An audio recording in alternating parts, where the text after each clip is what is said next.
मैं doctor Seema Gupta, associate professor history, government arts college Kota, class BA part first history, paper first history of ancient India. इस video lecture में मैं आप सभी का स्वागत करती हूँ। हम जिस टॉपिक पे चर्चा कर रहे हैं वो टॉपिक है मौर्य साम्राज्य और चंद्रगुप्त मौर्य।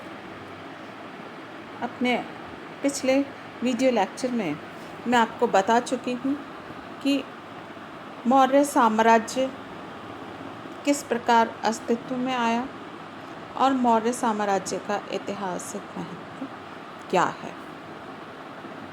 इसके बाद हम पढ़ चुके हैं कि मौर्य इतिहास को जानने के हमारे पास क्या क्या स्रोत हैं। इसमें मैंने बता चुकी हूँ आपको पास कि हमारे पास अभिलेखीय साक्ष्य हैं, साहित्यिक ग्रंथ है जिसमें कौटिल्य का अर्थशास्त्र है, मेगास्थनीज की इंडिका है, अशोक के अभिलेख हैं और भी पुरातात्विक साक्ष्य हमारे पास मौजूद हैं जिनसे हमें मौर्य के इतिहास के बारे में जानकारी प्राप्त होती है। आज हम पढ़ेंगे चंद्रगुप्त मौर्य के विजयों के बारे में, उसकी उपलब्धियों के बारे में। मैंने चंद्रगुप्त मौर्य के प्रारंभिक जीवन के बारे में मैं आपको बता चुकी हूँ और इसके सिंहासनारोहण की तिथि 322 ईस्वी पूर्व मानी जाती है। अनेक भारतीय ग्रंथों में चंद्रगुप्त और चाणक्य के योग और पूर्व निश्चित उद्देश्यों के आधार पर बनाई गई उनकी संयुक्त योजनाओं और उनके सफल क्रियान्विति का उल्लेख है। चंद्रगुप्त और चाणक्य का योग भारतीय इतिहास का एक मणिकांचन योग था। चाणक्य एक प्रकांड शास्त्रज्ञ और कूटनीति का अमोघ ज्ञाता था, जबकि चंद्रगुप्त एक मेधावी, प्रतिभा संपन्न एवं सैनिक पराक्रम में निष्णात युवक था। इस योग ने न केवल दोनों के जीवन को वरन भारतीय इतिहास को एक नवीन दिशा की ओर मोड़ दिया। इतिहासकारों में इस बात पर मतभेद है कि चंद्रगुप्त मौर्य ने पहले पंजाब सिंध में यूनानी शासन का अंत किया या पहले मगध पर आक्रमण कर नंदों का उन्मूलन किया। यूनानी लेखकों के विवरण, बौद्ध और जैन ग्रंथों के संकेतों से यही अधिक संभावित जान पड़ता है कि चंद्रगुप्त मौर्य ने सबसे पहले पश्चिमोत्तर भारत में विदेशी यूनानियों के शासन का अंत किया और उसके बाद मगध में नंद वंश का उन्मूलन। तो चाणक्य ने जिस कार्य के लिए चंद्रगुप्त को तैयार किया था उसके दो प्रमुख उद्देश्य थे। एक तो यूनानियों के विदेशी शासन से देश को मुक्त कराना और दूसरा नंदों के घृणित एवं अत्याचारपूर्ण शासन की समाप्ति करना। परिशिष्ट पर्वन से हमें ज्ञात होता है कि चंद्रगुप्त को पर्वतक नामक एक हिमालय क्षेत्र के शासक से सहायता प्राप्त हुई थी। यह चंद्रगुप्त का सौभाग्य था कि पंजाब और सिंध की राजनीतिक परिस्थितियां उसके अनुकूल थीं। जस्टिन के विवरण से हमें ज्ञात होता है कि सिकंदर की मृत्यु के पश्चात भारत ने अपनी गर्दन से इस स्वतंत्रता का जन्मदाता सेंड्रो अपनी गर्दन से दासता का जुआ उतार फेंका और उनके गवर्नरों की हत्या कर दी। इस स्वतंत्रता का जन्मदाता सेंड्रोकोटस था। 317 ईस्वी पूर्व में पश्चिमी पंजाब का अंतिम यूनानी सेना नायक यूडेमस भी भारत छोड़ने के लिए बाध्य हुआ और इस स्थिति तक संपूर्ण सिंध पंजाब के प्रदेशों पर चंद्रगुप्त का अधिकार हो चुका था। तो जस्टिन ने लिखा है कि इस विदेशियों की दासता से मुक्त कराने का श्रेय चंद्रगुप्त को जाता है। इस प्रकार चंद्रगुप्त और चाणक्य ने एक शक्तिशाली सेना का गठन करके राजा पर्वतक से मैत्री संधि के पश्चात यूनानी क्षत्रपों का अंत कर दिया।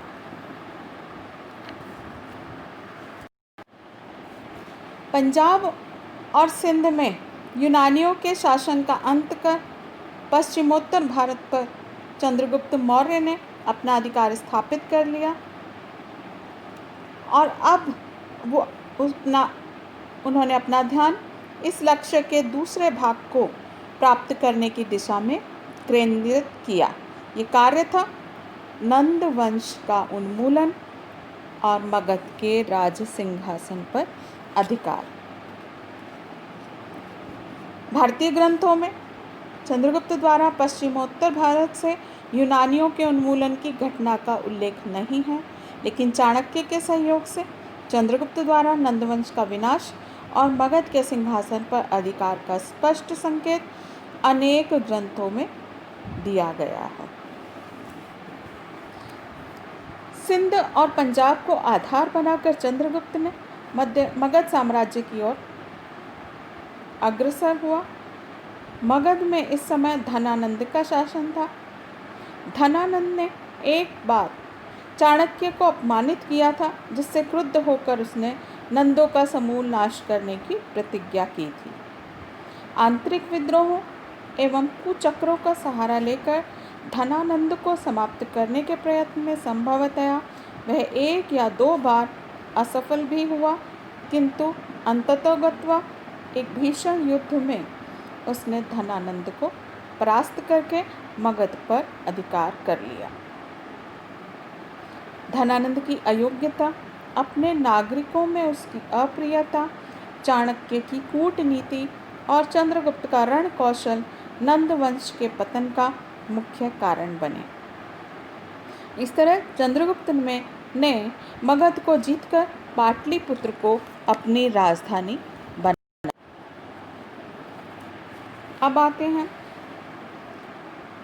सेल्यूकस की पराजय और ईरान तक राज्य का विस्तार।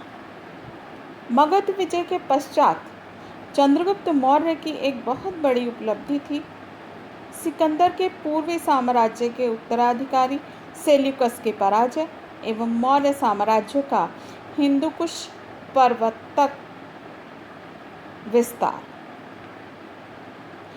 सिकंदर की मृत्यु के बाद उसके साम्राज्य पर अधिकार करने के लिए उसके प्रमुख सेनापतियों सेल्यूकस और एंटिगोनस के मध्य एक गृह युद्ध आरंभ हुआ, जिसमें एक लंबे संघर्ष के बाद सेल्यूकस विजयी हुआ।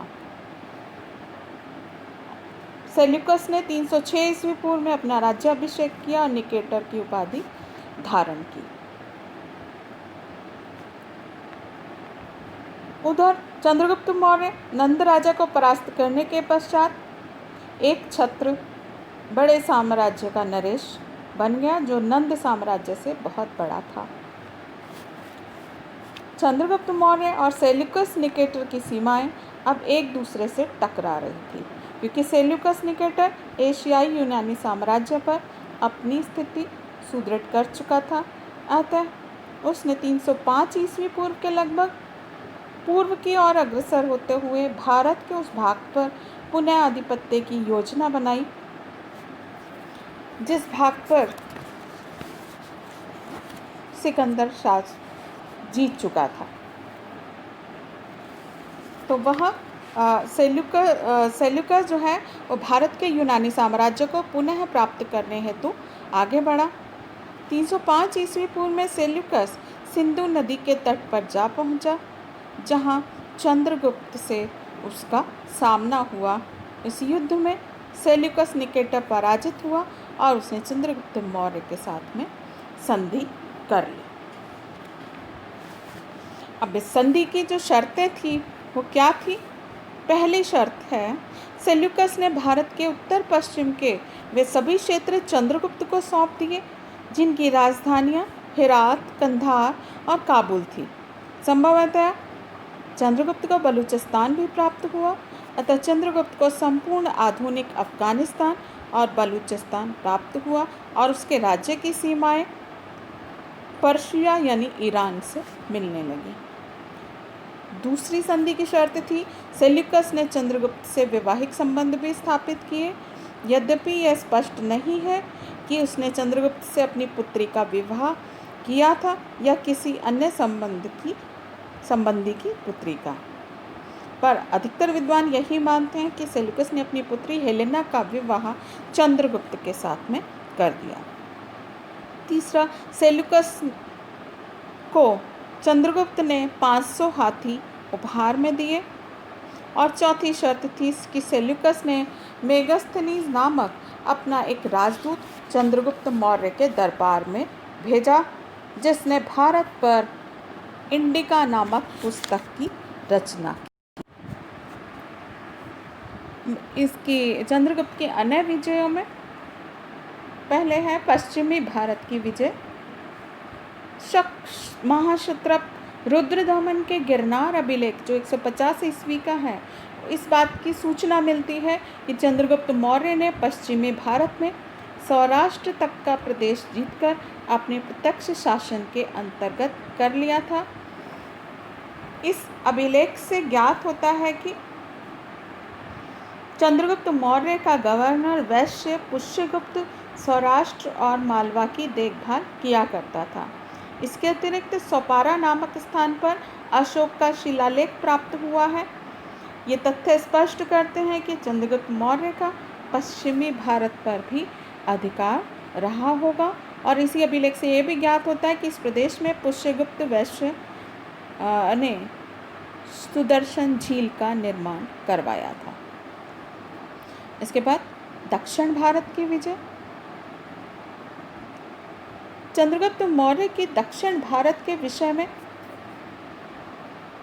अशोक के अभिलेखों और जैन और तमिल स्रोतों से कुछ जानकारी हमको प्राप्त होती है कि दक्षिण भारत में कर्नाटक तथा आंध्र प्रदेश के कई स्थानों से अशोक के लेख मिलते हैं।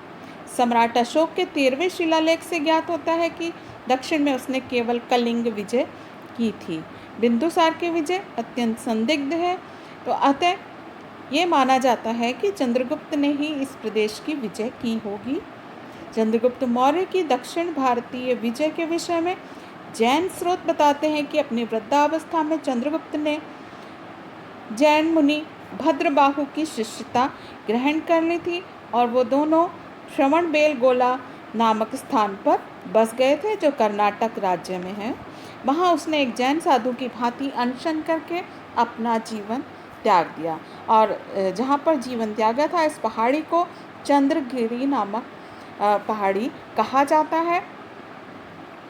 और वहाँ पर एक चंद्रगुप्त बस्ती भी है, जहाँ एक मंदिर भी स्थित है। तो ये मानते हैं विद्वान कि दक्षिण भारत पर चंद्रगुप्त मौर्य का एक छत्र शासन था। इस प्रकार हम देखते हैं कि उसका जो साम्राज्य विस्तार था वो संपूर्ण भारत में फैल गया था। प्लूटार्क ने लिखा, उसने 6 लाख की सेना लेकर संपूर्ण भारत को रौंद डाला और उस पर अपना अधिकार कर लिया था। चंद्रगुप्त एक महान विजेता, साम्राज्य निर्माता और कुशल प्रशासक था। उसने देश में पहली बार एक सुसंगठित शासन व्यवस्था की स्थापना की, जो इतनी उच्च कोटि की थी कि आने वाले पीढ़ियों के लिए आदर्श स्वरूप बनी रही। यूनानी प्रमाणों के आधार पर चंद्रगुप्त मौर्य के राज्यारोहण की तिथि 322 ईस्वी पूर्व मानी जाती है। उसने लगभग 24 वर्ष शासन किया और वो भारत का प्रथम महान ऐतिहासिक सम्राट था। उसके नेतृत्व में चक्रवर्ती आदर्श को वास्तविक रूप प्रदान किया गया और वह सही अर्थों में संपूर्ण भारतीय सम्राट था। बौद्ध साहित्य के अनुसार मौर्य वंश के संस्थापक चंद्रगुप्त मौर्य ने